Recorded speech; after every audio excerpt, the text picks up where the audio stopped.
Hello and welcome to Unwatchables, where the films either make you soar like an eagle or squeal like a pig. I am Mark Tatavio. Oh no, I'm Seth Troyer.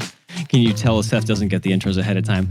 Today, we are joined by Cinematary's Zach Dennis for the wild, weird, and sometimes controversial films of director John Boorman. We will start with his iconic, deeply disturbing Hollywood breakthrough, 1972's horrific survival thriller Deliverance, a film that perhaps only could have become a hit in the 70s. And then we'll discuss his truly bizarre sci-fi follow-up, 1974's Sean Connery starring cult classic Zardoz.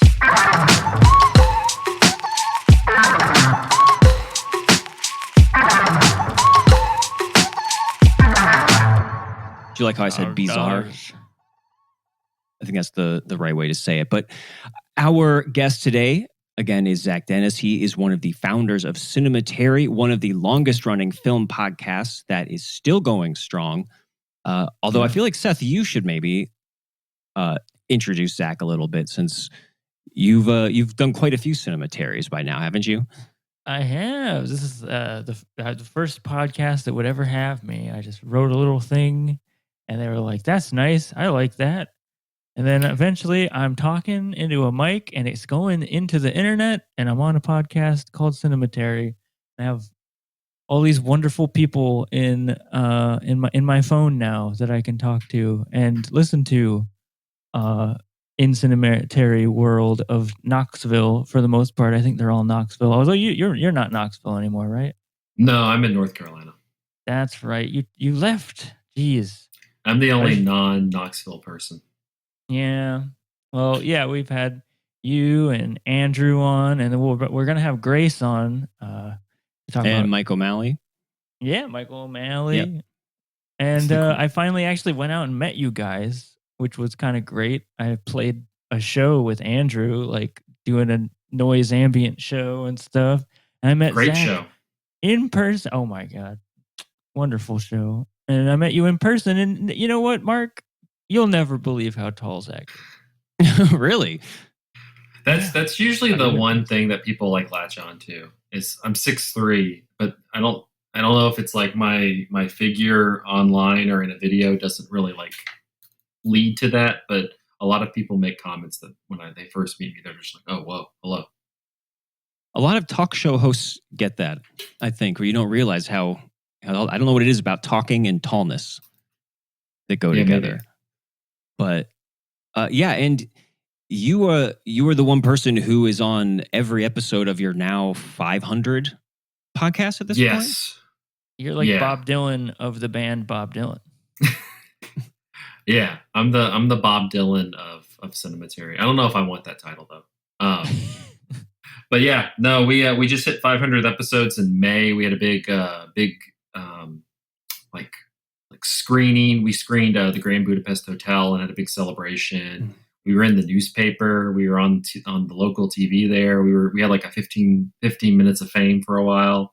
But actually, we're going to be later this week. I think on Friday of the week that we're recording this, we're going to record our first post 500th episode. We're doing a series called Internet Movies that Andrew has curated that we're very excited for. So if you're listening to this, the next leg of Cinematary, the next series of Cinematary is coming soon. Now, is this movies about the internet? Yeah, it's tracking like how the internet was portrayed in movies early on to, like the blogging period to things like the social network and like how social media starts to get in, how like the internet and phones and things like that become much more, commonplace to, the sci-fi horror of the internet. And then kind of looking at the future of like, AI's role, like how AI has been portrayed in movies and how that kind of looks to be moving forward. So it's kind of a wide-ranging thing. We're trying to do. We're going to be doing it in different episodes that'll come out weekly, that with all these different components. So we're really excited about it. What Andrew's drawn up is really. I'm really excited for it. Man, the early internet movies that sounds like a blast. Like all the movies from the 80s and 90s that are first exploring the internet or what they imagined the internet to be. Hackers is not what we got in the end. Yeah. Well, I'm gonna watch War Games at some point this week as like an early internet movie.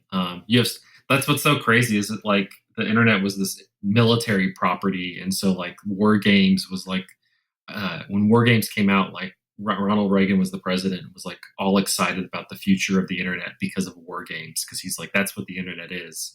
Oh, we can use war. We can do war with it. Awesome. Yeah, and now we're just watching TikTok videos and stuff now. So it's like, oh my god. I mean, I think we won't get into it yet because we go chronological. But Zardoz is a internet movie. You know, yeah, I think in a way, the fucking tabernacle thing and little crystal rings. Crystal ring. It's like AI, and it is us. And even though we hate us, and oh my god. Yeah. No, so we're really excited about it. Hopefully y'all can maybe even join us for some episodes. I know we're hoping to bring more people in. We would love to. Yeah, it'd be awesome. Well, then and here we are with some of your these kind of. I was gonna say these aren't your daddy's unwatchables, but they kind of are your dad's unwatchables. I watched Deliverance with my dad. Yeah, I remember always hearing about Deliverance from my dad, who is actually pretty conservative about his watching and stuff. But he had this time that he always talks about when he was like, when I was single, I went and saw rated R movies, you know, like, and one of them he would talk about was like me and Terry, we saw Deliverance. That's a crazy movie. I don't think you're ready to see that one. And I always wondered about it. And he would like reference the pig scene and everything. And I'd be like, now in hindsight, I'm like, wow, I can't believe my dad actually saw this. But lots of dads love Deliverance. Yeah, what was watching Deliverance with your dad like, Mark? Well, I have a lot of experience with watching awkward films with my dad growing up. So it was kind of par for the course, I guess. I remember watching like American Pie shortly after it came out with him. A lot of the like raunchy sex comedies as they were coming out. So I don't specifically remember. I'm sure there was probably some tension in the room maybe during that particular scene in Deliverance. Who knows? Maybe he got up and left the room to go do the dishes for a second and then came back. But when I said in the introduction that this movie could only become like that kind of a hit in the 70s, I guess maybe that's true. Just because the way that this became a cultural touchstone, and that scene in particular being something that like people will refer to, like, you know, a scene in Jaws or the horse head in The Godfather. And it's so weird to imagine people sitting in a theater and like coming back to see the movie and it being a big hit. Yeah. It's so bizarre. Before we watched it, because we did a Cinematary episode on Deliverance, we did a series a couple years ago called Truth and Fiction in the South, and we'd watch a narrative film, and then we'd watch a documentary that kind of aligned with it. So we watched Deliverance, and then we watched this documentary called Hillbilly that like got into like the how people from Appalachia in the South were portrayed in a lot of movies, because this was one that created a lot of. I mean, people saw Deliverance in the early 70s and assumed that people who lived like in Appalachia were just everybody was like these people. The documentary was really interesting because they talked to the banjo kid, so many years later, and he talked about how like he was almost just like this like roadside attraction. People would come to like just see his face and just kind of like gawk at him. And so when I think of this movie, it's the pig scene, but also like the banjo and just the portrayal of Appalachian people, which I'm sure we'll get into as we talk more about it. Yeah, and before we get too far into Deliverance, I do want to talk about John Boorman just in general. I mean, when it came to you picking these movies, is it because of a specific interest in John Boorman, or was it just too much of a tempting duo to pass up? I gotta be honest, I think Seth kind of like drew me into it because he was just like, name some movies that we have on this list that you should. And I was like, I've always heard about Zardoz as being kind of a weird one. He's like, let's do Boorman then. So I'm always looking for an excuse to talk about Zardoz, to be honest. So. Yeah. So that was the one that kind of led me. And then he was like, let's do Deliverance and Zardoz. And I was like, I didn't really want to watch Deliverance again, but for the pod. You're welcome. It's such an obvious one for the podcast we've been waiting to do for a long time. Yeah, but as far as John Boorman goes, it's really hard for me to get like a handle on him as a filmmaker because his filmography is so diverse and seemingly random. He's a British director who his earliest like significant film, as far as I know, is Point Blank from 1967, which is basically an art film, which is, it kind of follows a crime noirish mystery type story, but it's very much full of like formal experimentation and impressionistic editing and fragmented storytelling. And then he came out with Deliverance, which is really nothing like that, but was this huge success in the box office. It was nominated for Oscars. And then he uses that capital to make Zardoz. So we'll certainly get into those check movie. two movies in particular. But from that point on, it's like we got the Exorcist sequel, the widely reviled Exorcist sequel, part 2, The Heretic. We've got Excalibur. If Zardoz doesn't kill your career, Exorcist 2 will. Sure. At least for a few years. But it didn't somehow, yeah. Yeah, I know. That's the thing back then. It was so forgiving. Like in music and movies, you could just flop all you wanted and be like, oh, here's $1 million more. It's okay. Yeah. I guess his flops didn't cost that much money, so maybe that's... I was going to say, unless you're Elaine May with Ishtar, then it's just like you can't make a movie ever again. Right, or Michael Cimino. Yeah. Few of them didn't make it out alive. But yeah, after that we have like Excalibur, which a lot of 80s kids might kind of remember, the Arthurian legend story. And I just recently saw Hope and Glory from 1987, which is probably by far my favorite film by him. I really loved it, which is this semi-autobiographical kind of remembrance of him growing up during the Blitz in London. And it's weird. It's very expressionistic and beautiful and kind of like an early Terrence Davies film. And again, nothing like any of the other things that I've just mentioned. So, I mean, that's kind of, expressionistic, artistic. That sounds like Zardoz and that first one you were talking about. So there is definitely this push and pull of like mainstream pop and also like masculinity, like forward stuff, but also this like expansive psychedelic art school kind of leaning, kind of very literate too. Like in both of these movies and the other ones you're talking about. Yeah, I was reading a little bit about John Boorman. Somebody had a kind of extensive review on Letterboxd about Zardoz and talked about he like made these movies like really exploring weird like sections of masculinity. You think of like the male characters, even like in Deliverance, like what it explores about masculinity between Zardoz. I'm sure like he probably gets into stuff in Excalibur with King Arthur. It was like he was just kind of interested in really pushing the boundaries of that. Which is interesting that I kind of thought of Straw Dogs more than once during Deliverance, probably because we just did an episode on it. So I wouldn't say he's as extreme as Sam Peckinpah as far as the focus on masculinity. But I think in Deliverance, you can definitely see that. And there is this kind of push and pull here where this is a survival movie and kind of an adventure, even a horror movie. And at the same time, it is aiming for something higher than that, which is something to get into. Yeah, I don't want to steal your notes, but I know Sam Peckinpah was approached about Deliverance before John Boorman. That's interesting. Oh, I think I missed that. That makes perfect sense. Yeah.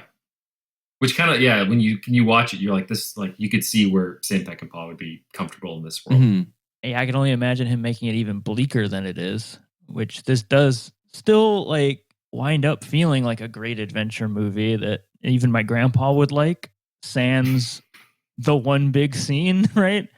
But then again, it goes back and forth because, well, I mean, I guess we should get into the plot. How did we get here? To the pig squeal scene? Yeah, well, we just started down the river. We just started down the river. You know? It's basically without a paddle, and then it's not like without a paddle at all. We have Burt Reynolds and John Voight, and they're just. I mean, they're basically wanting to have a river adventure, right? It's not much deeper than that. It's just the city slickers want to go out and conquer the river, then mock the hill folk.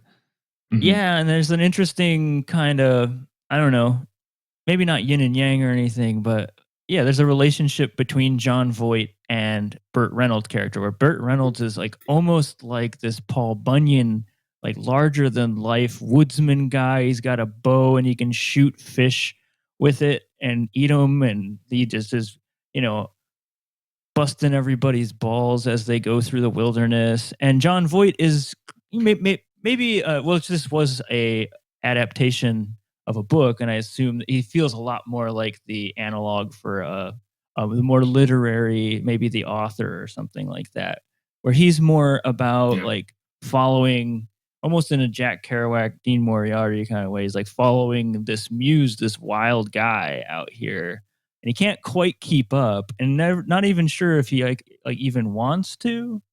I love that. And then there's Ned Beatty's character, who is definitely more so along for the ride. I don't think he realizes like, oh, okay, we're gonna go canoeing or something. Like, this becomes way wilder than he ever thought. Pretty quickly for him. He's like he's the more overweight character. He's the city slicker, full on kind of character.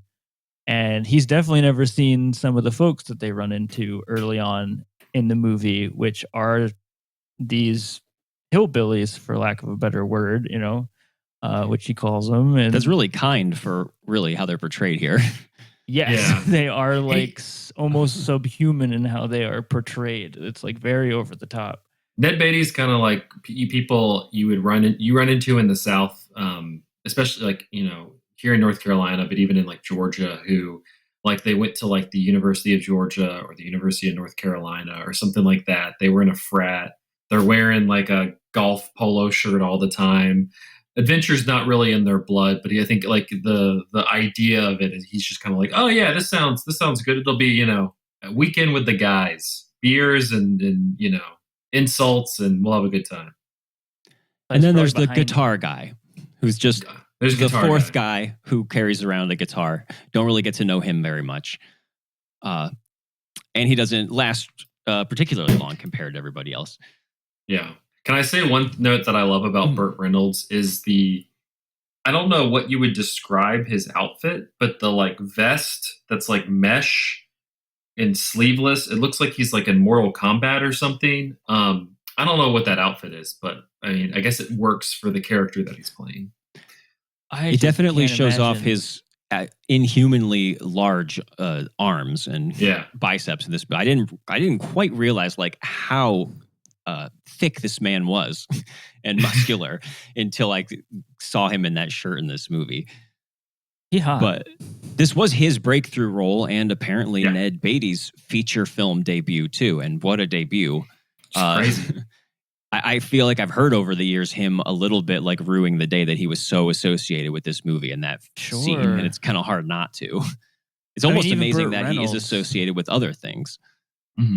Yeah. I mean, all of these big actors are they're coming sort of fresh out of this movie, and they're going to get probably some gigs from it, but boy, do they work for it. Like, there is so much physical stuff in this. There's a point where Burt Reynolds, like, he literally like slides on his ass down the waterfall thing, and he does it for real. You are like, there's no way. You see his face and everything. I guess he like broke his tailbone or something. Just insane shit. You're like risking your actors on this. Yeah, it's. I'm sure we'll talk about it in the second movie, but like, it's kind of interesting that like this is pre Smokey and the Bandit. You know, Burt Reynolds, how we kind of view him now, and compared to, you know, in Zardoz, you get Sean Connery fresh off of James Bond. So like you go from like the unestablished folks to an extent. I mean, John Voight had done Midnight Cowboy and stuff at that point, but to, you know, faces that you know in Zardoz, kind of like trying to break against type. Yeah, it's weird. There's a lot of new people here, but there is also a pedigree of, we have Vilmos Zsigmond, who's doing the photography, who is the great cinematographer, who was, you know, did some of the best movies by Altman and Spielberg and Brian De Palma. I think he might have did he did Heaven's Gate too, or one of the Michael Cimino movies. I think you're right. Yeah. Okay, and so this is definitely like looks really great. And but it only cost $2 million, and like you said, the stunts they are clearly doing themselves in this, which again is a very 70s thing about this movie. Like I couldn't believe some of the stuff that I was seeing, or even necessarily how they filmed it. Like, were they also on a boat out there? Like next, I think everybody's miserable. It has to be. I mean, at the very least, every single like half the movie, they're in chest deep water. That is not. It's like freezing. You know, like oh my god. And this is also adapted by the novelist who wrote the novel, which I think came out just like, I think 1970, like 2 years right before this too. So that's James Dickey. And I guess he was a presence during the production, and sometimes a contentious one. So we have a lot of things at play here. This is adapting a novel. And from what I understand, just by reading a synopsis of it, it's a very faithful and close adaptation. So yeah, let's just start at the beginning, because the other most iconic scene in this movie happens early on, which is the dueling banjos scene. And I don't know, what do you make of that? It feels to me almost like this is this moment where they are briefly in harmony, if only superficially, with the mountain men, or perhaps the threat of the uncivilized world. Or is there more to read into it? Yeah, I mean, it's a really cool scene. The just the dueling banjo number itself is that scene between the kid going back to the, I guess we'll call him guitar guy, is really engaging. It also kind of has that level of, it's they enter that space, they enter that kind of area with like the house and the gas and things like that, and are like walking around thinking just on the offset that it's like abandoned, that it's, oh, they've already abandoned this place, there's nothing here. You have like the one guy come around the corner almost like a horror movie to like reveal himself, and they're like, oh, there's people, and then like almost, like it's Night of the Living Dead, more and more people just start emerging from the house and like the surrounding area. And so you kind of are almost getting this like horror movie approach of like, these people are coming from everywhere, like they're surrounding us to a degree. And then they use the dueling banjos to kind of like cut that tension. And so it's nice. It's a nice scene, but at the same time, it's like, it's really there to cut, to like settle the audience amongst these scary Appalachian people who are just out there in the wilderness. And so it's kind of like threading a line a bit. Yeah, it sets the scene for what's actually going on under the surface, which is sizing each other up. Like two cultures or whatever, two types of people sizing each other up and seeing if they can keep up, seeing what they've got. And the music is used throughout the movie, this sort of call and response acoustic guitar banjo, which I don't know. Yeah, it's very easy metaphor to see there that I really like. And it's still ominous too, because especially once it gets, you still hear that back and forth here and there as the tension rises, as the shit starts to hit the fan, and it gets creepier and creepier every time you hear a banjo. They should have used it like, I mean, that movie happens 3 years later, but it could have been like their version of Jaws. Like when there's a mountain person around, you just start hearing the banjos. Dun, dun, dun, dun, dun, dun, dun, dun. It's so cute. Yeah. And then they barrel into the river. I mean, the movies, they get some help from the rednecks, and they it seems like it's set up like it's already gonna get bad. Like there's a lot of cool like tension release moments that kind of fake you out in the movie that made me slowly like divorce myself from the fact that this isn't going to be a standard like what I thought it was, which was like more of a slasher movie or like a full-on us against them, like from the get-go kind of thing. There's really like some tension, and then they don't like immediately attack them or anything, right? They get to the river after some razzing and back and forth, and then they leave and they get on the river, and then you're almost like convinced that the real problem will be going over this chaotic, crazy river that Burt Reynolds signed them up for, that especially Ned Beatty is not prepared for. But of course, it does not end there.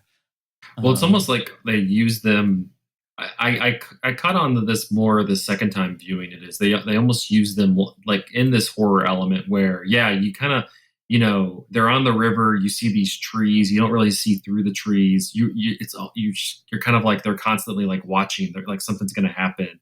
Even the like camp, they set up that camp and it's like it's kind of tense because you're just like one of them's going to get picked off in the camp and something's going to happen. And you have the pig squealing scene, which is like not.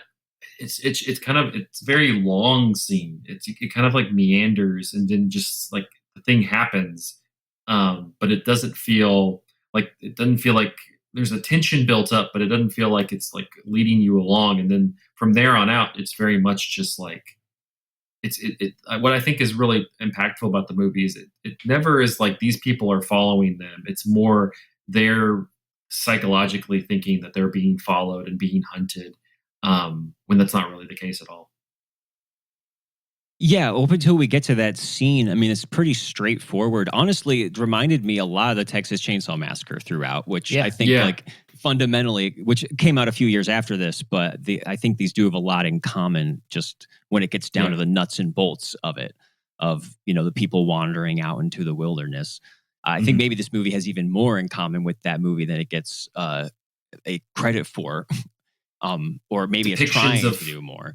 Yeah, depictions of like rural people, uncivilized people, for sure. Yeah, and I mean, and how the really main characters are also not treated with just total like, oh, these are, they're also kind of trespassing, and you get the feeling, like you said, Zach. I like that about it too. That it is kind of we're seeing the flaws in their logic too. Yeah. Yeah, and then we get to this scene, which, I mean, I assume everybody listening probably knows what we're talking about, but it is a rape scene that while two characters are being cornered by these mountain men. And I mean, every time that I see it, I'm surprised by how prolonged it is and how, up close, and it really feels like they're going for it. Yeah. It is trying to make it so that you can't look away and go on like as long as possible. And again, maybe, I don't know, there's so many movies in the 70s that have sexual assaults in them. Maybe that was just a more normal thing to see in the theater at that time. It's just crazy for me to imagine all the dads.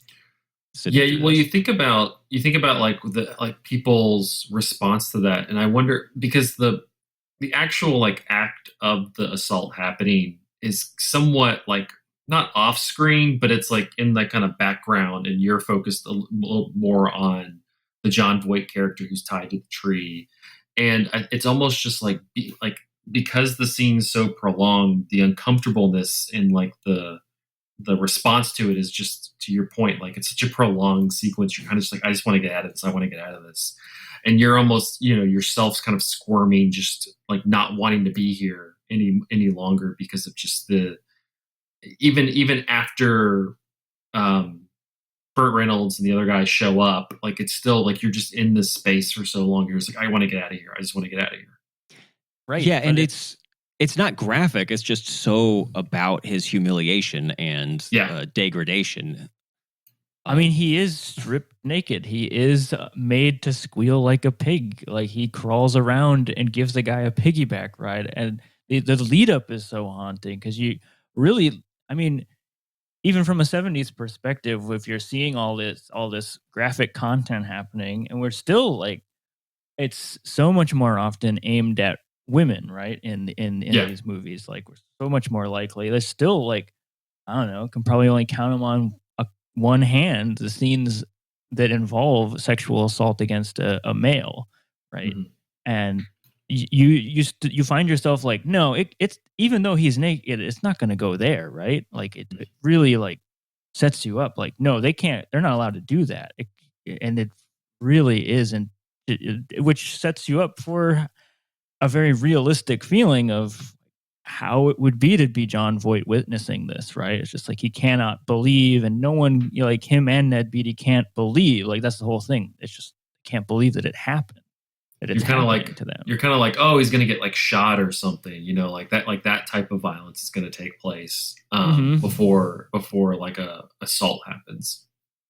And what's strange, and kind of the first thing that gave me pause about this movie was this is such a pronounced and disturbing again like highlighted scene. The way that it's shot, it serves as such a centerpiece that it's almost makes me wonder, like, it seems like the rest of the movie doesn't necessarily take that ball and run with it. As far as this being a film about masculinity in certain ways, it doesn't seem super concerned afterwards with dealing with the fallout of this particular act, either on that character or with the rest of the characters. Like, it quickly becomes much more about, okay, now we killed a guy and we have to cover it up. Mhm. And then we have to escape, and then we have to survive the rapids.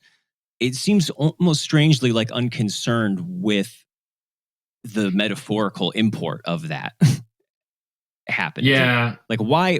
How different would this movie be if it wasn't a giant rape scene at that point, and it was some other, confrontation? Well, it would be very different, but I do think I believe in the drama and how that unfolds or doesn't unfold. Right? That it's amongst guys like this, I can only infer that this is how it would go down. Like that there's no moment like in the aftermath or at any point where anyone turns to Ned Beatty and like tries to embrace him or help him or talk about it with him. It's But does he even seem that troubled by it afterwards? He is. It seems to not come up. I don't think he needs to, right? He's all about like killing, like making sure that guy's dead, after Burt Reynolds hits him with the arrow. But yeah, I mean, it done to Mark's point, like he doesn't really talk about it ever again, and he seems out of the group of them, the most like not really gotten over it, but the most like let's just like good to move on, while everybody else is still kind of like sitting in that like what just happened to us. Which I don't believe he's moved on. It's just I think that this is his way of combating it, or he thinks that this is how a man has to take something like that, right? Which is to like eradicate it. We don't talk, like even saying it out loud, talking about it is making yourself vulnerable.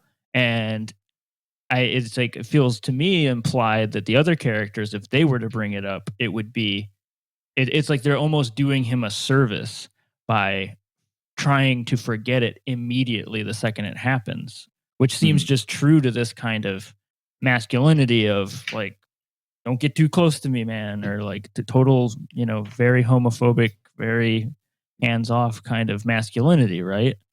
Well, the masculine, icon for this is like, the Burt Reynolds character. He's got his like Mortal Kombat vest on. He's shooting arrows. He's shooting fish out of the water. He's sliding down rapids. He's driving fast down the roads with the confidence. It's just it's them, which is like to like the fallout from the rest of the movie. It's like him, like you hit a point after the rape scene where he kind of literally like loses his legs to a degree, and like it's almost like that masculine like top stair is empty.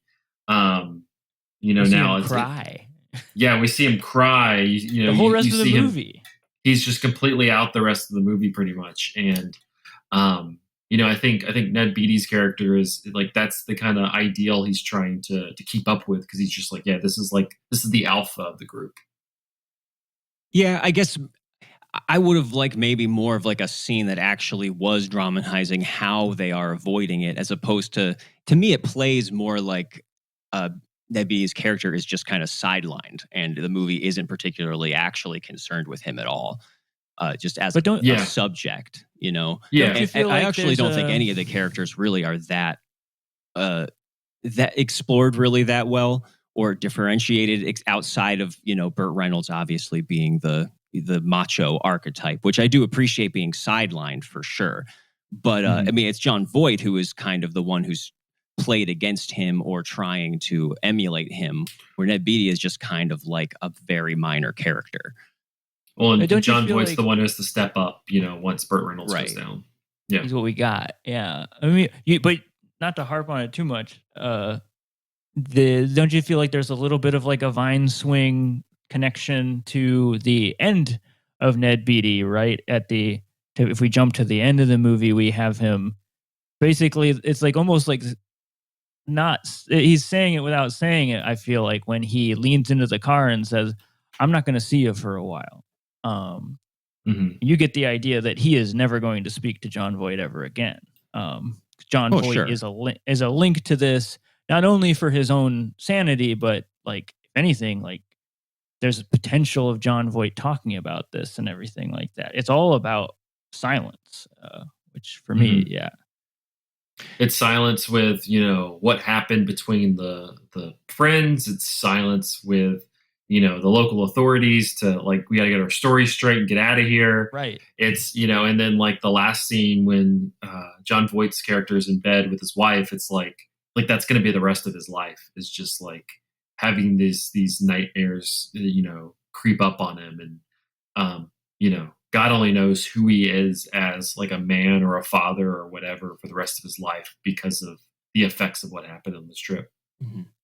Well, yeah, let's talk about the rest of what happens on that trip because, like I said, I think that it takes this pivot after that scene, which becomes very much about them dealing with having killed this guy. And I do want to talk about this a little bit because this scene really, every time I've watched the movie, has bothered me.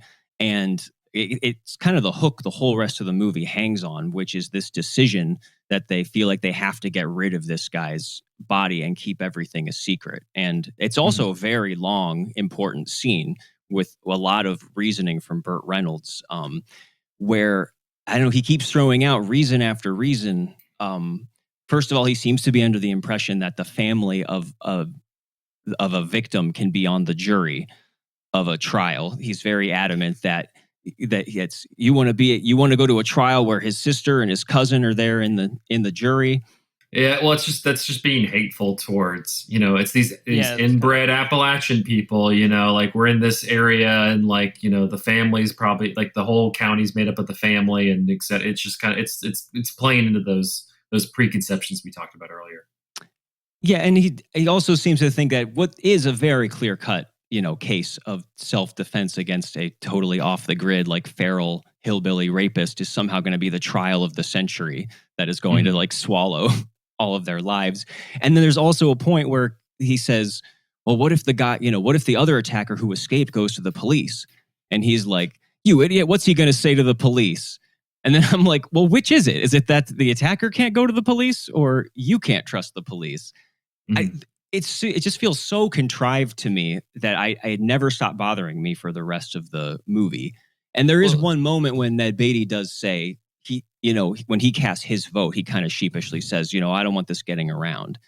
And I feel it would have done a lot better maybe to kind of focus on that as opposed to just never mentioning it again. Like they very much are explicitly trying not to get incriminated as the rest of the movie goes on. They're not really focusing on, okay, we have to spare the humiliation of our friend. That angle might have worked a little bit better for me. But for me, it's the first example of the movie kind of picking a new possible topic or theme and not really taking it all the way or convincing me with it. Yeah. And I think it happens a couple points on from here. But to the point that you've been kind of making, it's the more interesting route to go. The route of we killed this guy, we need to get rid of the body, and then get out of here. As like this almost like thriller is less interesting than we need to get out of here, but also like just this act, whether it's the killing as well as the assault, is just hanging over us, and we're, it's almost like spewing out to talk about it, even though we don't want to talk about it. That scene works for me. I don't. For me, the movie is not what I point at. It's the character being kind of pig-headed and having like the various characters. The guitar guy has his own like spiel that they can't. They're all trying to figure out what they want to do, and they all have different ideas about it. And Burt Reynolds, of course, is the loudest guy, and he thinks he knows what he's talking about. But it's not too much of a stretch for me to feel like that guy wouldn't actually know what the fuck goes on in a situation like this legally, right? But he would sure as hell front like he does, and he would be like, I have an idea about what we're gonna do, and here's what we're gonna do, and I'm not gonna hear any second thoughts about it, right? Mhm. Yeah, I don't know. I guess I feel like the movie is painting him to be like the savviest, and most like with it of the and capable of the characters. I don't know. I don't see that scene as playing as being like critical of him necessarily, but Oh no! Like I feel like that, especially it being linked to what happens soon after. Like he is not set up to be this heroic character in the end. He is specifically like the legs are cut out from under him. We get to see him cry, right? Like we are supposed to see through him. I think in the end, whether it's like an outright scene that is supposed to be showing us that he's a idiot or something is not necessarily what's going on. It's just that he's not infallible, right? He is not what he says he is. There's always kind of this hinting at like a facade. I mean, you have the scene when they camp, and like he and John Voight's character are out on the boat, and Burt Reynolds is fishing, and he keeps like asking him, even when they get back, like, why do you hang out with me? Like, why do you come on these trips? Like, what are you getting out of it? Almost like questioning, like almost pushing him to kind of be like, do you see through this macho man, like Rambo in the jungle facade that I kind of have going on? Because underneath all of this, like, I'm just as as fallible as Ned Beatty's character, as everybody else. Like, I'm not this like tough guy that this mountain man, this Tarzan that y'all kind of like view me as. interesting, because I guess I read that as him being critical of John Voight's character, of like, why do you even come out here? When you really, this is, your sheltered existence is, the thing you're most comfortable with. Yeah. And when he does it's finally, a little bit of that too. Mhm. And when he does finally fall, it's like it's there so that John Voight can rise up and be the one to like take his mantle, not as a thing that's like, oh look, it was his fault that he got hurt in the rapids. I think it's more of just like that's the No, not device his that fault. gets us to John Voight being the one who has to step up and be Mhm. the civilized man who is surviving in brute nature. And so, which, I mean, those are definitely themes that are all at play here. But then it introduces this whole thing of, well, wait, was Drew actually shot? When, like, are they actually being hunted by the other attacker? And when he does finally confront the other attacker, is it actually the other attacker, or did he kill an innocent person? Because they're And I all, do- inbred, and who knows, they all look the same or something. But I don't know. I struggle to see how that fits in with all of the other conflicts that this movie is setting up. And like, what is it doing with that? Is this a movie about ambiguity and uncertainty, or is it about masculinity, or is it about them trying, how they relate with people, these woods people? I I'd think say that's a yes, part of. it's all those.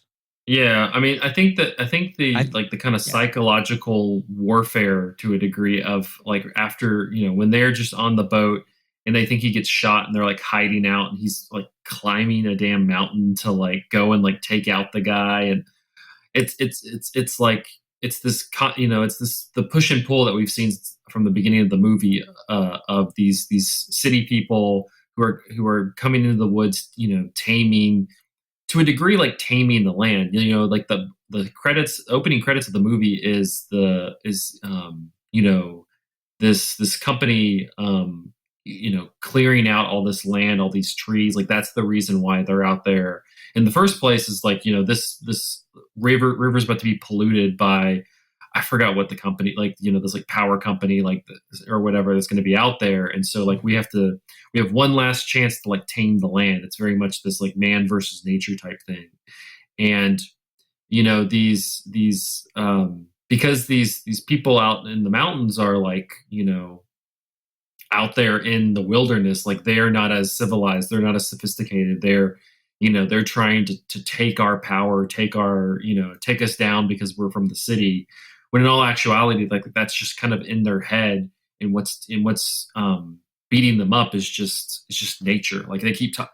There's like the one part where they're like, yeah, the river doesn't go there. It just kind of ends. It's like you're going to get eaten up by the river because it's the river. It's not because all of these other extraneous factors are against you. And I see this like as far as identifying the logic of what the characters are doing, it starts to break down because they're breaking down in my mind. Like at this point, they're malnourished. There are probably, who knows, have hypothermia. They've been battered. They've seen something they still are in shock of. And from the get go, who knows how truly wise any of these guys are, right? Or how prepared they are to make proper decisions, or how prepared I am to make proper decisions under deliverance duress, right? There is just a, like, I don't know. Yeah, I guess they're just trying stuff, and there's like the climbing up the whole fucking mountain to do it in that one scene. Is that really like the move? I don't know. Like for me, it does track in this sort of it's just a desperation situation. Well, and I think I think that gets cleared up. The ending of the movie to me is always kind of struggling because you get through the woods and you're like, all right, like it's over. But you have this whole sequence where they're still in the area. Burt Reynolds is in the hospital. They're having to talk to the police and like clear up the whole situation. But then the police are following up with questions, and it's almost like again they're kind of like, oh, it's just these backwoods people. They don't know anything. Like we can just kind of sneak out of here. But there's still like law and order. There's still like a system in place, and so which is like real. they thought. Yeah, which is real. Like they thought that they could kind of like just slide out of here and it would be done. And it's like, no, like that whole cousins and sisters and whatever are going to be like, that's not the case. They have like an actual like sheriff's office and things like that who are actively investigating this like they would in Atlanta where they came from. And so that also, it's just that culture shock of like, oh, there is civilization out here, to kind of like slap them in the face. Mm-hmm. Yeah, I mean, there's definitely a lot of stuff going on here. And I think one of the reasons I thought about Straw Dogs while watching this was because it's another movie where I feel like it doesn't have like the firmest grasp on what it's trying to do with all of those different elements. Especially since, and again, this is kind of like Straw Dogs also, the villains here are, if anything, more cartoonish than the Texas Chainsaw Massacre villains. Like there's no even mistaking them momentarily for just a quirky guy. I don't know. They wear really. What moment would you point their faces? Are you? I mean, they're more cartoony in Texas Chainsaw Massacre. Grandpa's no, I totally disagree. You meet the father, head of the family, as running the gas station, or the hitchhiker just seems like a little bit of a weirdo at first, but they're not. None of them are just, except maybe Leatherface, are just automatically for the entire movie. The first moment you see them like popping their teeth in and out and drooling and leering and are just there to immediately rape and kill everybody. You have there's that woman with the the child in the house that John Voight like sticks his head in when they're trying to meet with the people about moving the cars, that you're just like, it's just constantly setting up this like, circus of people that is supposed to scare you. Right. And so I don't know. I think that does undermine a little bit when they're trying to make the movie about, oh, wait, are they actually under a threat? And it's like, well, we just had a 10-minute rape scene with a guy that was going to kill all of them if he had a chance to. It's not, we're not really exploring this crazy, ambiguous gray area here. And I guess that's, I don't know. In the end, I feel like I would have liked it better if the movie had either just committed to the genre elements, or really commit to the withholding, like he does in Point Blank, like he does in something that is a little more, has like a handle on 100%. What its formal strategy is. It really feels to me like it's just kind of throwing out a bunch of stuff out there that's signifying kind of something bigger going on. And I don't know, maybe it's the book. I would be interested to see what perspective the book takes, because this one really feels like an ensemble until John Voight kind of becomes a stealth protagonist, like later on as it goes on. Yeah. Maybe if I got to know them better, or really where he was coming from, or how the book handles the uncertainty about what's going on out there. But then again, the writer himself adapted it, so I don't know. Yeah. No, I agree with you. This is not watching it again, I kind of reaffirm most of how I felt the first time. Like, it's fine. I don't think it's anything to the points we've talked about. Like, I don't think it's anything major. I think, it has this reputation, which is probably why it's on the podcast, of being like this hard to watch, like brutalizing experience. And that scene is a lot. And but I agree with you, Mark. Like, I don't think it's as like clever and savvy in what it's trying to say as it wants to be. It's a movie that also like historically perpetrated these like really awful stereotypes of Appalachian people that have stuck till this day. I mean, I think people still view people, whether it's the wilderness in like Georgia or Tennessee or North Carolina, but also like West Virginia, Mississippi, places like that, like of these people who are just like these inbred backwoods people. And I think Deliverance, because there's so little movies, especially from that time period, made in the South, exploring the South. It's kind of like, oh, like this is what that is. Like, this is the only movie set in the South that I've seen outside of Gone with the Wind. So this is how I assume the South is. It's backward, it's backwards. And so this one really, like, I think it's fine. I think you have good, I'm interested in like the performances to a degree, but I also don't think it doesn't leave me thinking about a lot of stuff as much as something like Point Blank would. This could have been the J.D. Vance story. Yeah, I mean, it could have been that. It's basically Hillbilly Elegy. Okay.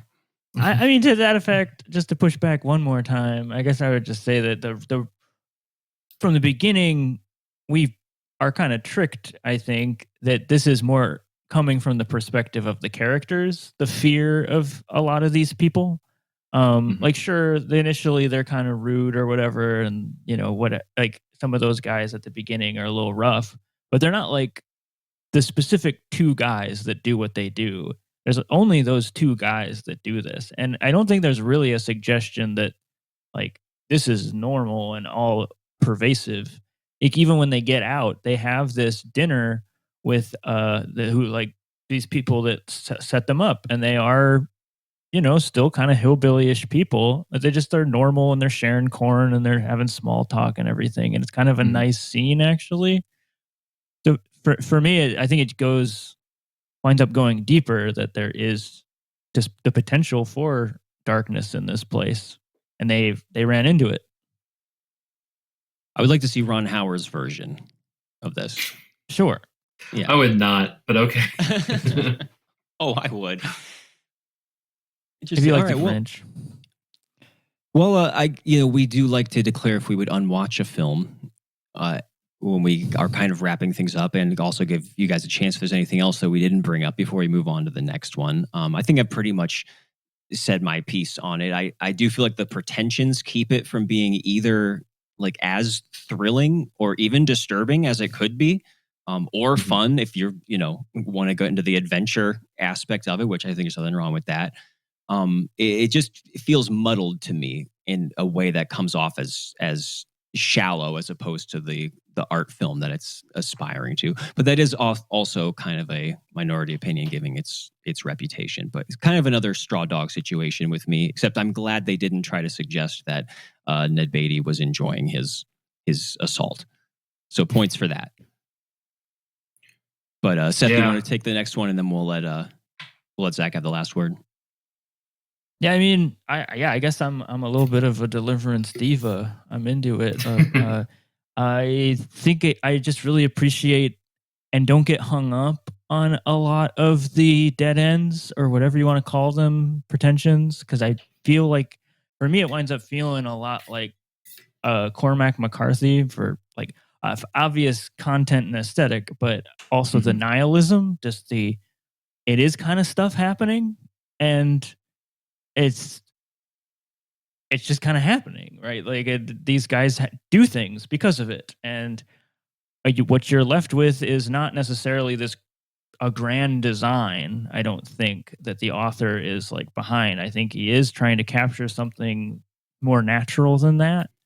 And that's why I feel that is so cool and kind of, to borrow the word stealth, like you did with John Voight, is like sort of a stealth thing to do inside of what we almost think is a slasher movie or a horror movie, where ordinarily there'd be a huge body count in this thing and death would be like no big deal, right? And they would get out of this in like it would be so much cleaner and or like dirtier too in the middle, because I feel like it winds up in those movies, the first death happens and then it's just go go go go go. This actually treats it like it would be in reality. I feel like it's like if even one person is murdered in your vicinity in your entire life changes. Where like most movies like this, it's like, well, 8 people are dying and we're gonna go kill some more and fight some more and it's no big deal and we'll get on the other side of it, and the police are not going to be there and interfere with us, and there won't be any chance that we don't think about a court case, things like that. That's kind of what I love about this movie. Oh, I don't know, I'm down the river with it. I would never say I'm gonna like unwatch a movie. So I'm glad I've watched it now twice. I hear what you're saying, Seth, and I think for the most part I can kind of talk myself into that. But then I don't know, like actually watching it, I feel I kind of side more with Mark and feel like it's just kind of too muddled, and I don't feel like a lot of the things it's trying to say or do like land with me. And so I come away kind of just feeling not like bad or goodness, just kind of like almost apathetic of just like, oh, okay, like that's the movie. And that's been kind of both times that I've watched it. So I think I'm good though on like watching Deliverance for like Ned Beatty said, like I probably won't see you for a while, Deliverance. We can agree it's not without a paddle. That's perfect. True. All right. Well, then on a very, very different note, or maybe not a different note, depending on how you look at Zardoz, but this is one of the stranger tales of following up a huge hit, which was nominated, not Zardoz, but Deliverance was nominated for, I think, Best Picture. I wrote this. Yeah, Best Picture, Best Director, Best Editing. So there was real prestige behind this, and it made a ton of money compared to its budget. Zardoz did not. No.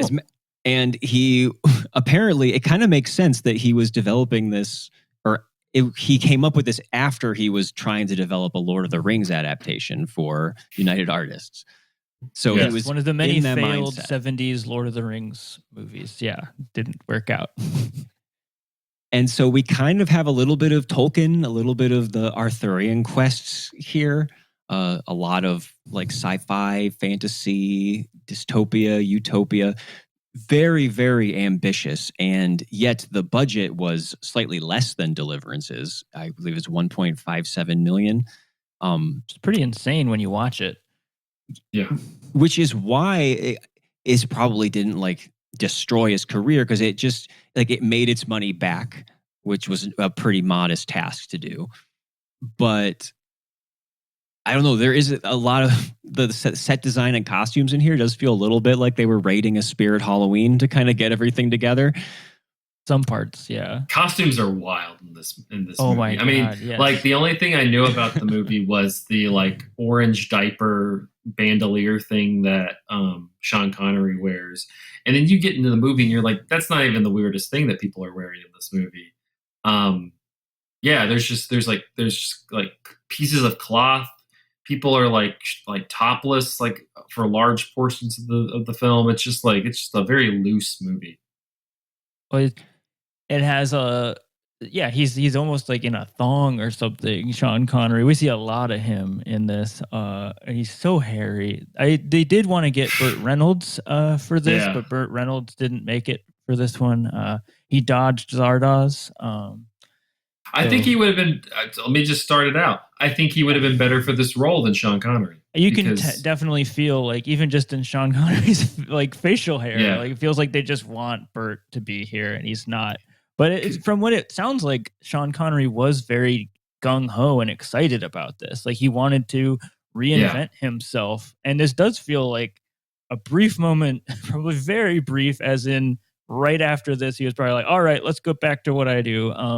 Where I'll be in a wedding dress in a scene. Absolutely. I'm an artist. I'm Sean Connery. Yeah. It's just Burt Reynolds has I feel like Burt Reynolds could have gotten the very brutal, hyper masculine ness that you needed. Sean Connery's just hairy and is kind of doing a loose James Bond impression, because that's pretty much every character he's ever played. I mean, I still wind up loving him, but yeah. Yeah. I mean, I don't think you can really undersell how out of place Sean Connery is in this movie. Yeah. He's one film removed from the last James Bond movie. Honestly, it's a little hard for me to imagine Burt Reynolds too, but definitely more so than Sean Connery. And he does feel just kind of lost or vaguely annoyed to be running around in his red bikini and knee-high leather boots, and very Burt 70s. Go ahead. Reynolds would have felt very out of place in the Irish countryside, dancing around in this. I think the accent helps. Yeah. Yeah, you would have just had all of these British actors, and then Burt Reynolds, who's just the most American. Yeah. The accent helps me believe him as a otherworldly, almost weird dwarf person.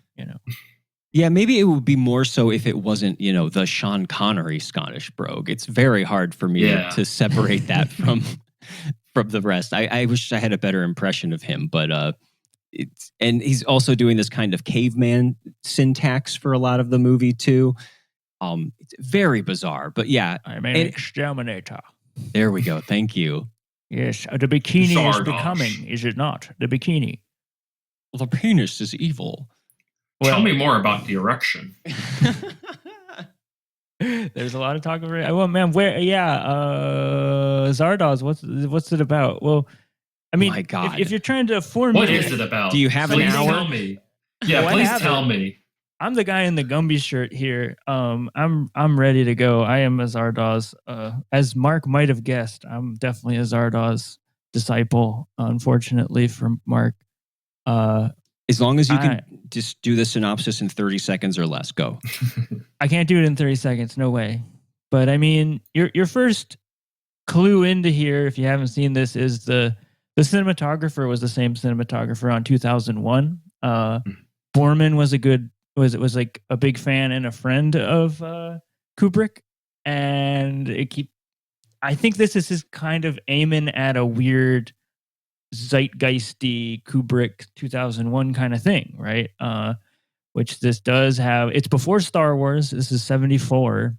So we're not talking I don't know, more fantastical, fun sci-fi. This is heady stuff, very post-psychedelic, very much John Boorman is flexing more of his. I've read Nietzsche. In fact, I'm going to quote him any chance I can get in Sean Connery's stupid accent. It's in the weird period between 2001 and Star Wars, where it was let's do sci-fi, but I don't know how to do it. Oh no, it's no, they're doing it, in my opinion, even better, right? Because they're going for ideas and they're going way out there, extreme psychedelic stuff. I mean, this is a post-apocalyptic world, right? It's kind of in the broad strokes, it's kind of a Brave New World type thing where we have a cloistered, advanced society that is separated from the savages who live outside of it. And in this case are actually working to serve them. They've made themselves immortal. They're the immortals. They create a bubble around themselves. They've eliminated all their problems, including poor people, right? Which they put outside and make, and they're also too bored, and they don't want to be bothered with responsibilities. They are a weird, evil hippie cult, leftists hating leftists, arguing about every little thing. And if you don't agree with the entire group, you get put into a hole and you age, actually, which nobody else ages unless you disagree with the cult of these like weird hippie guys. Well, you go through a democratic voting process, You do. as well. Yeah, there's a guy on trial for transmitting a negative aura that we see. Which we've all dealt with that, here and there in our lives. If that was the case, we would have a lot of trials for that. Yeah. But they've eliminated it so they sent, which we are introduced to this guy, Arthur Frayne, right? Who is at the very beginning of the movie, he's very humorously just a head floating around in the darkness. And he is Zardoz, right? He is Zardoz. He is, it's very Monty Python. Yeah, I mean, I see a lot of it being kind of silly. Like, that's the thing. Like, so much of it is silly, and I think figuring out where the line is at like satire and where the line is where John Boorman was very clearly on drugs. He was on drugs during this movie, I guess. He says, like, I don't even know what it means half the time, and I don't think he knew what it meant half the time. But for me, it does wind up being this sort of, I don't know, some of it is about the fact that these things are kind of hokey. What this is Arthur Frayne is the immortal guy that they sent along because nobody else wanted to do the dirty work of ruling over the poor people out there in the fields. And he's like a magician kind of trickster god or something. And it's creating this breed of, should I stop explaining the plot? I could, if you really want me to, but we shouldn't. Okay. Well, it does take a while for all this stuff to unfold, right? Yeah. Like it took me a while to catch on to everything because it just comes right out the back starts right at the beginning with a giant floating stone head that comes and lands in front of all of these savages who somehow have like revolvers. And it starts preaching about how the gun is good and the penis is evil. And then they get to the penis vomits out a shower of guns and bullets. And from there, and people start leaving the start theater to get immediately. Weird. It's pretty much just the Republican National Convention. That's what it is. Mm-hmm. Yeah. So Zed, Sean Connery's character, he stowaways on board the god, right? They all think this big stone head is a god because it like floats up, and he jumps onto it because he wants to see what's in there, right? And he finds Arthur Frayne, the guy who is the Immortals have charged to be in charge of everything, and he shoots him, right? Again, rather humorously, like on purpose, like it's a kind of an act, which it is. He's like floating while he gets shot and falls out of his little god thing. And the godhead takes him to where the Immortals are. Yeah, and that's pretty much nonsense ensues. Yeah. And then roll credits. So where do we even start with this? Because obviously it's thoroughly ridiculous, very silly. I would start with, I watched this sober. I do not recommend that. I still like this movie because it was fun. Do not watch this thing sober. This is not a sober movie. I kind of want to watch it again, not sober, because I think I will enjoy it even more. Get in there, rip that thing, yeah. Yeah. Well, and I might actually be more positive than expected. I mean, throughout the rest of this discussion, because, I first saw this when I was like 18 or 19 and working in the theater department at the college that I went to. And there was an old like box of completely random VHS tapes that were the only things there to watch, like when there was downtime. And Zardoz was one of them. And watching it at that point, I was convinced, like for years afterwards, I thought, oh yeah, Zardoz, that's, one of the worst movies ever made that I've ever seen. And I don't think that anymore. And then you came around. Yeah, because you love it. I don't think it works really. There's a whole bunch of just ideas it just vomits out there constantly. And it's all ludicrous. And if there is something genuinely bad about it, I really think that miscasting is a kind way to put Sean Connery being in this movie, especially as the center of it. Yeah. How does But- it not become a double-edged sword though with the fun factor? I don't know. But it is fun. I did laugh. Sometimes I think, like on purpose. There's so much ridiculous things happening in here, from the fact that the men can't get erections anymore, because there's no reason to reproduce, because nobody can die, and they're not introducing new, life. So we have this scene where they're giving Sean Connery like an erection test, where they're showing him different porn to see what makes him hard. And I mean, how can you not get a kick out of that on some level?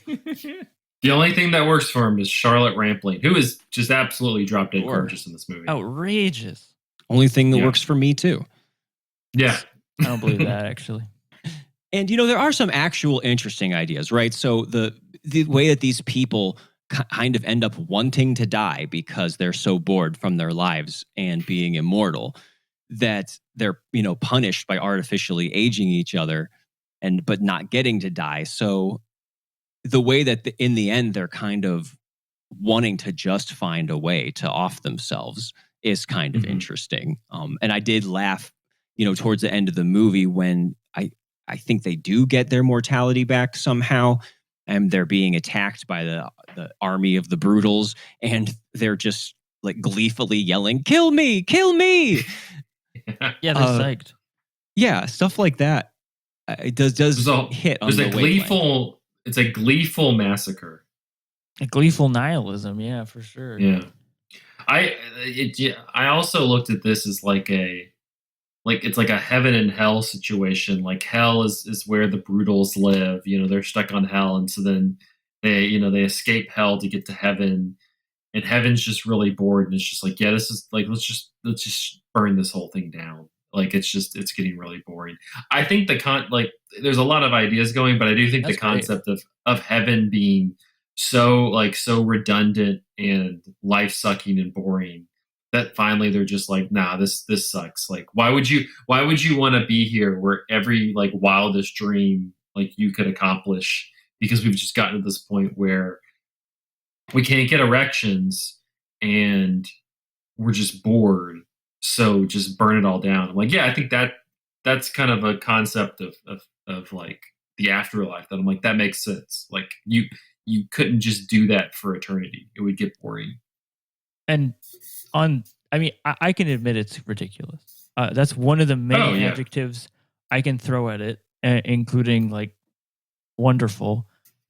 Which, I mean, one of the things that brings that even further, which I think could have been done better for sure with the Arthur character, because the magician guy who runs the Zardoz head that rules over the Brutals and everything. What's interesting about him is that he is an artist. He's like the representative of these bored, immortal, rich people, who is an artist. And he's so bored that he's an artist. And what does an artist do?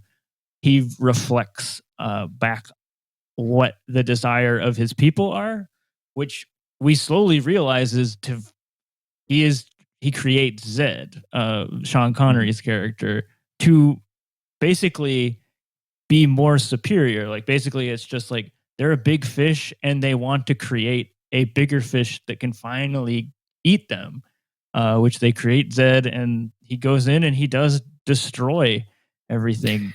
He reads The Wizard of Oz and it just changes his life. He reads The Wizard of Oz because he like that's one of the weird things too in here, is he like reads The Wizard of Oz at Arthur's suggestion, and he's like, there's a man behind a curtain, and there's things behind things. When he like blocks off and shows that like it's Wizard of Oz, Zardoz, I was like, hell yeah, that's so some stupid. Weed stuff. That is some marijuana shit. That's so dumb. I love it. I know. Yeah, it really, but I mean, it almost goes back to. I mean, I've heard quotes from the Coen brothers that always just say like every movie is just the Wizard of Oz. All stories are just the Wizard of Oz, and there you go. I mean, they're on weed too, so. And this movie's on weed. And this movie's on a lot more, maybe. Oh yeah. But there are some actual like cool sequences, the way that they're shot, like in a way that totally unironically is the way that he uses like projection throughout this, which I'm sure was partly him dealing with the low budget and having this great grand vision. And he was kind of forced, it feels like, to do this scene like where Sean Connery is kind of gaining everyone's knowledge around him, and it's being shown as like projecting all these different images onto people's just bare bodies. And that's pretty much like how they do the whole scene. Yeah. That seems really, really cool. I have to keep on reminding myself, because I'm sure most viewers will, like, that this is not digital. There's no green screen here. This is literally people in a dark room with a projector. Like, and it's just like, it's like these crazy art installations that they've actually made. When he's crawling through the weird diamond computer that is the source of how they have their immortal power, right? It's basically like algorithmic too, which is like interesting in its own way, that it's like, it's just a reflection of all their knowledge and everything. It's not actual knowledge. But he's in there, and it's like this actual hall of mirrors. They get all these mirrors and they get all these projectors, and it is like totally eye candy, even if it's just, it's not even a movie anymore, or like, if anything, it's like a Kenneth Anger movie for a while. It's like inauguration of the Pleasure Domes. It's just like a montage of craziness for a while. Yeah. Well, definitely when there's the scene where there's this one immortal named May who's like studying him, which quickly goes away. And like there's the one quote unquote study sequence where they're like both under this like cloth, and she's like trying to press him to like reveal how he got on the ship and like what he knows and all this kind of stuff. And like like there's nothing like special that she's doing, but she's just like going, like, tell me more. And they're just like kind of rolling around in the cloth, and like her shirt comes open, and they're just like continuing to like roll in the cloth until Charlotte Rampling comes over and just like, stop it. Like, but it's just like, it's like there's this cross-cutting and stuff. It's just insane. I don't know. There's no reasoning for it. It's not going to happen in Star Wars. They're not going to use a sheet. No. Yeah, and I did like, like they have the renegades, who are basically the prematurely aged people who for some reason all live together like in a mansion wearing formal wear. Yeah. Slow dance for eternity. The apathetics. I like the apathetics, just standing there in this like desolate town, just standing around. You can just kind of push them over. Yeah, until they taste. I don't know if they're just tasting like Zed's essence or his tears or sweat or something. He's so real, man, and he sets off an orgy. To have an orgy. Yeah, it's 74, baby. That's what happens when you taste Sean Connery. It makes everybody human again, and it sets off an orgy. Highly recommended. I feel like that would, again, not to belabor the point, but Burt Reynolds would probably set that off in 1974 before Sean Connery. That's just again, the tail that man must have pulled. I do wonder who besides Burt Reynolds would be ideal for this role. I mean, since I'm bitching so much about Sean Connery, I did kind of wonder, all right, so who would be ideal for this? Whoever he's supposed to be. He just seems like so much of a pawn here. It looks like so Boorman. This is not extensive research. This is Wikipedia, but it says when the film was announced in 1973, like they announced it as Burt Reynolds, Charlotte Rampling, and then Reynolds got sick, I guess, and they replaced it with Sean Connery, pretty much because Connery, I guess, had come to him and was like, "I want to do something that's not James Bond." And hell, did he get that request? I want to be this in a checks dress. that box. Yeah, I don't know. I saw somebody online suggest Rutger Hauer. I can't remember where I saw this now. Maybe in a comment section somewhere, and I'm like, okay, I could see that. And he could bare his legs like that. Maybe Klaus Kinski. We should have got him. Oh Lord, that would have been a whole different energy. Yeah, it'd be a whole different energy. You're right. Actually, that's a terrible idea. Yeah, but I think. For part of the film, it is kind of a liability that if he had more money, like there would have been things that didn't look like quite so tacky or cheap, even though that's part of the charm of the film. We wouldn't have the light show, I feel like, the way exactly we have it here. Yeah. So that stuff I think benefits from it. on the I other think side, we do have like, I guess their idea like of the future is that everyone just eats green bread, just like goes around giving loaves of green bread to each other. it's They like wave their matcha. finger around. Yeah, they're just They eating can, matcha and stuff. Whatever. yeah. That's what they do. No, I do think though, like there's a lot of hokey things in this movie. The stone head is really cool. I like the stone head a lot. That's really neat. I like the brutals, like the costumes with like like the replica masks of the stone head, like riding around in their orange diapers with bandoliers, like on horseback, just firing revolvers out and things like that. Which they do, yeah, that's like a very iconic. They have like those masks on the front and the back. And Yeah. even the hokiness, that's like a place where the hokiness actually works. Where, I mean, the floating god thing is supposed to be false. It is supposed to be this silly thing, right? In a way. And it all like flows from the face too, that it is, after a while you realize this has all been about creating Sean Connery's character, and it's all about Sean Connery's character. The face does look like Sean Connery. It even has like the same kind of haircut and facial hair, right? It's all Does it all have about reflections, mirrors, and all that shit. Doesn't have like the weird, like kind of like buzz top with the mustache thing, Yeah, He looks weird. He looks weird in this movie. We didn't even mention the ponytail. Ponytail. Oh yeah. Yeah. It's a look. I think we would need somebody twinkier, to be honest, or something. I don't know. I hear Timothy Chalamet is going to be in the remake. I mean, speaking of which, yeah, the lady from what's her face? The main British lady. She is in the Dune, and I can't help but she's one of the Bene Gesserit witches or whatever. I can't help that this was her audition tape, basically. That, I mean, he's probably a Zardoz head. Who knows? Listen, if they remake Zardoz with Timothy Chalamet in the Zed role, like count me in for day one watching it. It sounds great. Yes, for part 1 and part 2 in IMAX. Yeah, let's make it a trilogy, Zardoz trilogy. I definitely want to know about whatever else shit you can come up with. Hell yeah. Feels like a lot of story left to tell here, and we spent half of this just as doing a plot description, so a little bit. Yeah. I mean, I don't know what else you would be able to like. It's such a movie that's like built on. I saw somebody like in a Letterboxd review, and they're like, the plot. I kind of lose the plot. I'm like, this isn't a plot movie. This is a total plot. This is a total vibes movie. Though. There's so much plot. If anything, the it should have like really dropped the plot and just been total vibes movie. Because as a vibes movie, it's immaculate. Yeah, I think that's probably a key to a viewer, right? Which is similar to a lot of like heavy weird stuff. Is like the best kind of stuff like that is where you can enjoy it on both levels. And if you want a lot of crazy sci-fi plot, if you're a big sci-fi person, you can get actually like I do think a lot of it does hold up. A lot of it is pretty sound. I've seen this a couple times. And there is like a flow to the plot that does like have a certain logic to it. If you want your Dungeons and Dragons lore of Zardoz, it's here. I think you can really go for it. But yeah, if you want to turn it off and just like watch one of the weirdest, silliest, craziest little sci-fi movies, you have it. Yeah, vibes galore. Mm-hmm.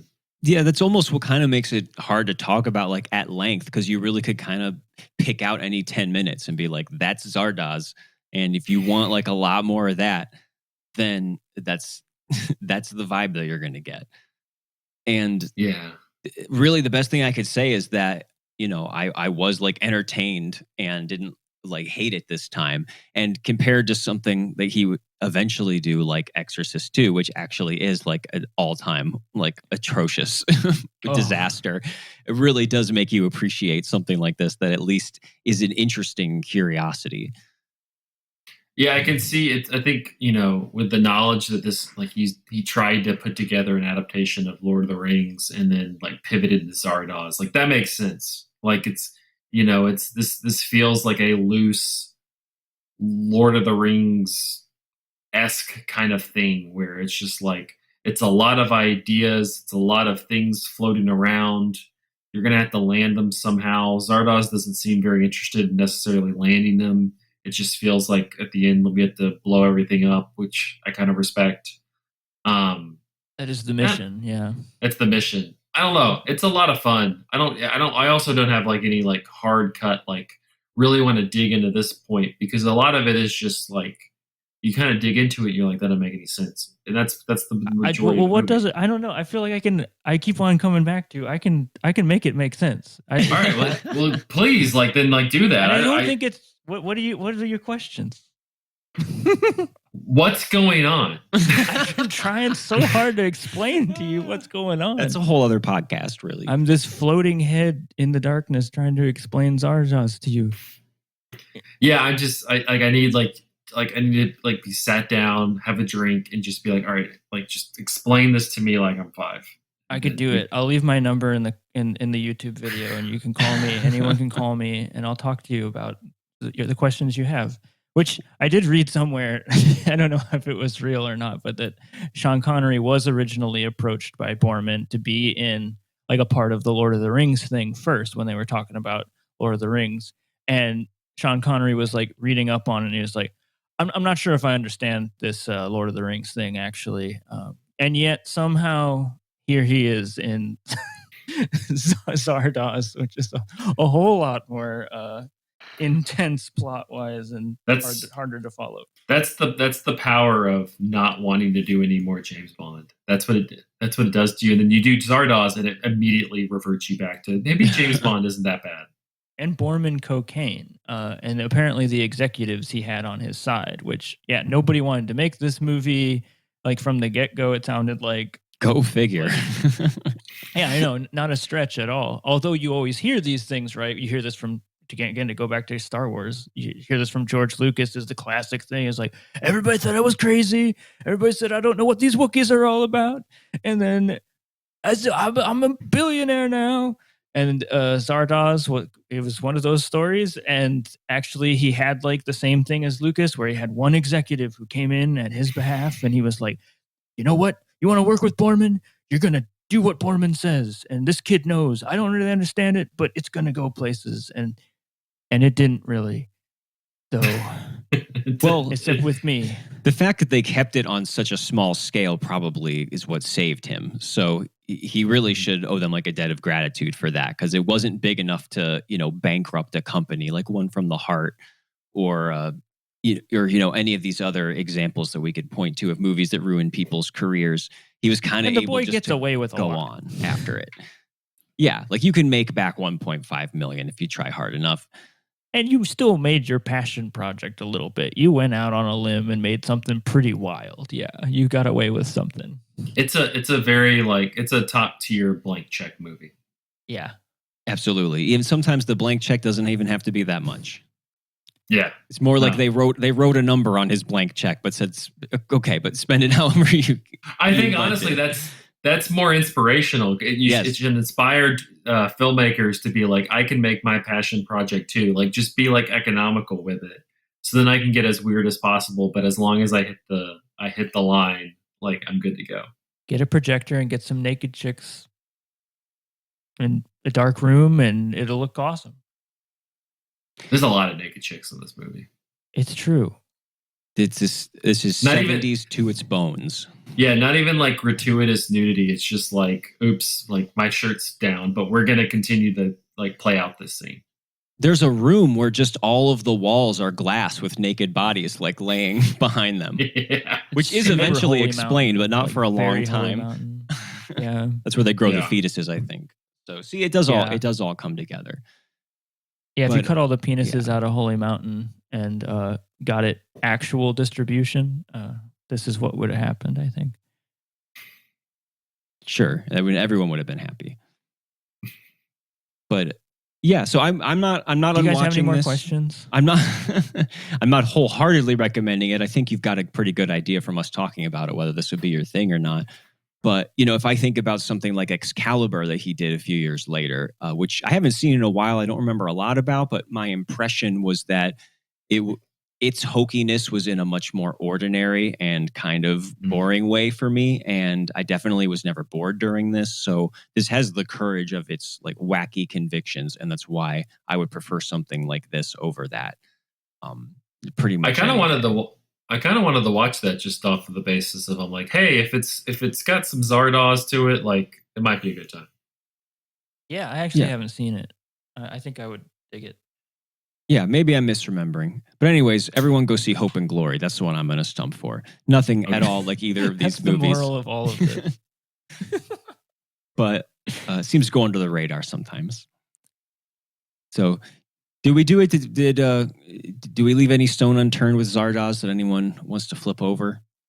There's a lot more to talk about, but you know, I don't have to do it here. I'll just start a Zardoz podcast. I'll go off script. Well, what's your like you've started the Church of Zardoz, and this is your opening sermon. Like, what is your opening sermon to the Church of Zardoz of like why we're here? Brethren, in the Sean Connery accent, of course. It's all about the bikini is becoming, is it not? And we reflect ourselves, and we kind of want to destroy ourselves, and we create things that destroy us. I guess it's, you know, that's why we're here watching. That's why we're here. That's why we broke through the bubble to rescue our good boy Sean Connery. And not sure what he's been up to this whole time, but hey, we got him back. And now the end of the movie happens, which is just, that's a whole other thing. Yeah, the end of the movie happens, and he's just has his hot wife, and they have a son, and then they get old, and then you see them become bones. And then I guess there's forgot. something That was one of my favorite parts. Something fake deep. Also a good part about like they have like their hand prints on a cave wall, so it's like all goes back, man, to the beginning of time or something. You know, that's where they lose even me. I think the very end is just it all starts with a man, a woman in a cave. Yep, and their son leaves, and they turn into bones. Yes, I love the ending montage of family photos. It's all about with family. The couple, then they're with the baby, then the baby's older, the baby is older still. It's a man, he goes away, they're getting older, and then they are still posing as skeletons in the cave. It's very it's very proto Wes Anderson, the way that like they like frame it and everything. It feels like a bit from a Wes Anderson movie. Let's go off another hour comparing Wes Anderson to Zardoz. Honestly, if Wes Anderson wanted to make his like blank check Zardoz movie, I'd be down for it. It would be a little bit more interesting than the stuff he's been recently doing. So. Please surprise me. Yeah, that would be nice. All right. Well, we've imagined all of the alternate modern Zardozes that we would love to see, as long as Timothée Chalamet is part of it. Yeah, then we're good, and we definitely won't have to worry about the thick mass of body hair that Sean Connery presents us with here. I'm not worried, for better or for worse. All right. Well, on that note, Zach, thank you so much for joining us for these films. I didn't know this was your first time seeing Zardoz too, so you got to see something you were a little familiar with. Yeah, I love that we spent an hour talking like really deeply and having a really nice like discussion about Deliverance, and then it was just 30 minutes of just like naming stuff from Zardoz. Just listing erections and. Honestly, that's the mark of I think some people are going to listen to this and be like, the mark of a great movie is the discussion y'all had about Deliverance. And it's like, no, it's not. The mark of a great movie is where you just list scenes. You just list some crazy shit that happened. But this was a lot of fun, and I'd be more than happy to come back anytime. Absolutely. So, yeah. Well, I mean, I specifically secretly bred you from afar through your ancestors because I was given that right by my immortal brethren to do that, and I brought you on this podcast to destroy me. So you will. I'm glad that's out in the open. It's been weighing on me for a long. It unlike the men of Deliverance, I'm happy to accept that and speak out about it. That's why you're the one.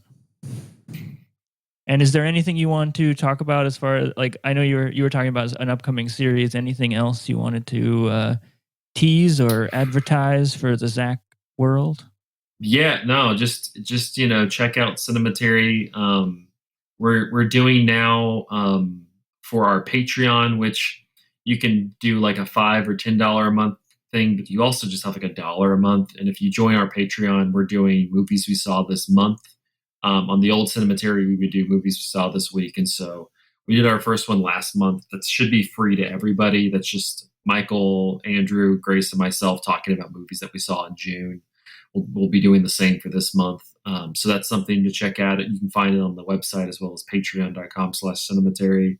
And then, yeah, Internet Movies is going to be kicking off pretty soon. I think it'll probably drop mid-August, early mid-August. And so we're really excited about the new format. And so definitely, for people who may have caught on at the tail end of the last 100 or 50 episodes or such. So like, we're really excited about this next step for Cinematary. So check out Internet Movies when it comes out. Follow us on Instagram and things like that. We'll have more info on that. All right. Check it out. It is good stuff. It's fully endorsed by both but Seth the and I. penis is evil. The gun is good. The penis is evil. And this episode was fun. So thank you once again.